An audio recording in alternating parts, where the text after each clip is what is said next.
Sean, what's going on? Greetings, Adjuranka. Greetings, viewers. As the battle for the leadership of the Virgin Islands Party, the VIP, heats up, the VIP is one of two opposition members, that is First District Representative Honorable Andrew Foy, is refuting claims that he is attempting or seeking or thinking of joining the National Democratic Party.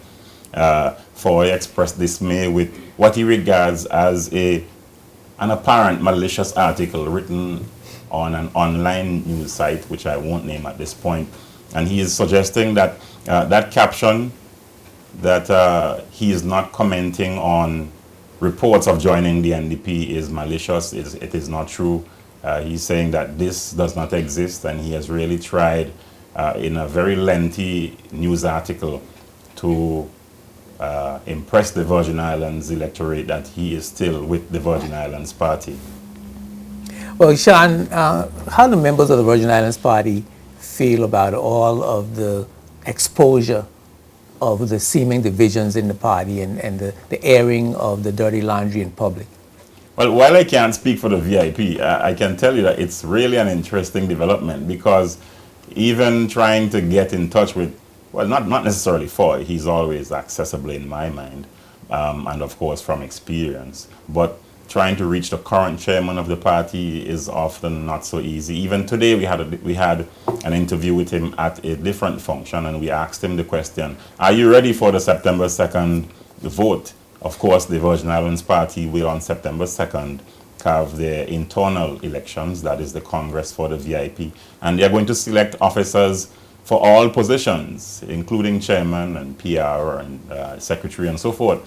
And the Honorable Member for the 3rd District, Honorable Julian Fraser, declined to comment, and one would have thought that that would have been an opportune time to say, listen, we are together as a party, because as far as people know, he is the leader of the party at the moment, and he's the current chairman and also opposition leader.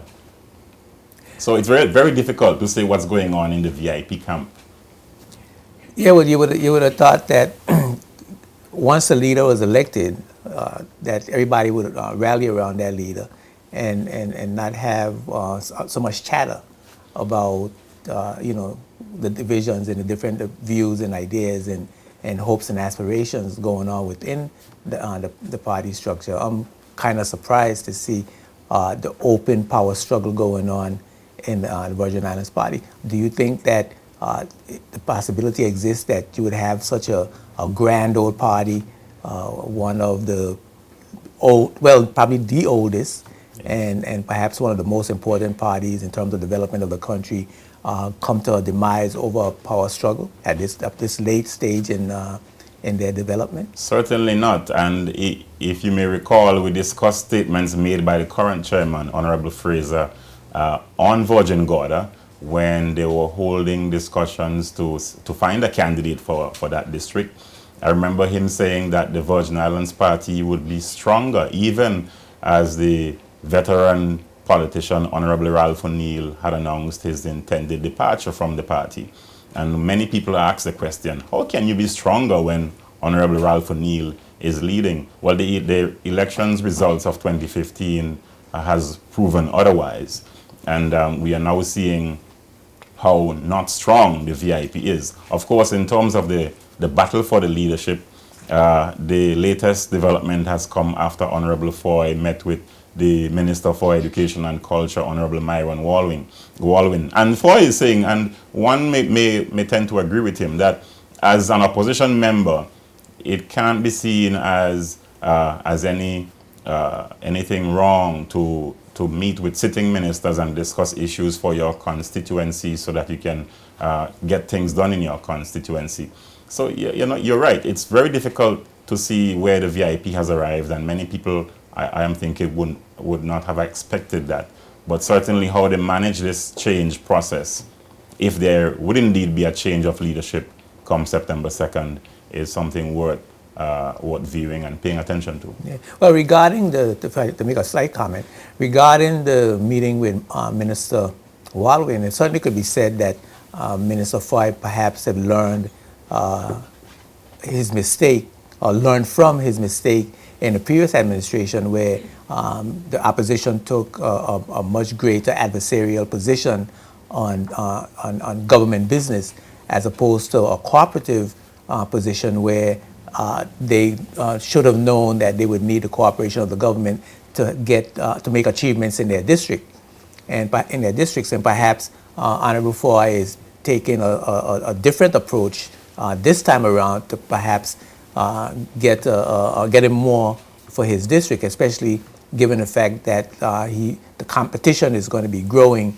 in his district. So perhaps he's just taking a more positive approach, a more sensible approach in regards to getting more done for his district. Certainly a strategic approach he has taken. And you would want to ask yourself, why question his judgment when the man has broadened his base in the first district, as we have seen in the elections of June 8th? Because primarily he got more votes than he got in previous elections, over 600 votes.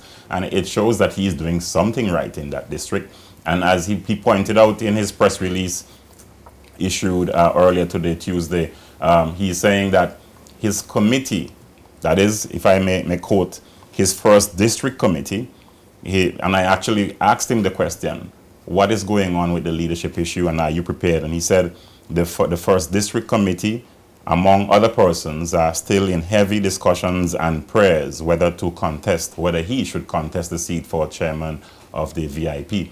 So basically he's saying that he is not acting on his own. He has the people, a very strong support base working along with him, and he's listening to his constituents. Well, certainly on September, was it 1st or 2nd? Second yes. is right around the corner. That's in a few days. And we certainly look forward to the outcome because it's going to have a significant impact. Whatever the outcome is going to have a significant impact on politics in the Virgin Islands for years to come. Yes, interesting development that's worth seeing.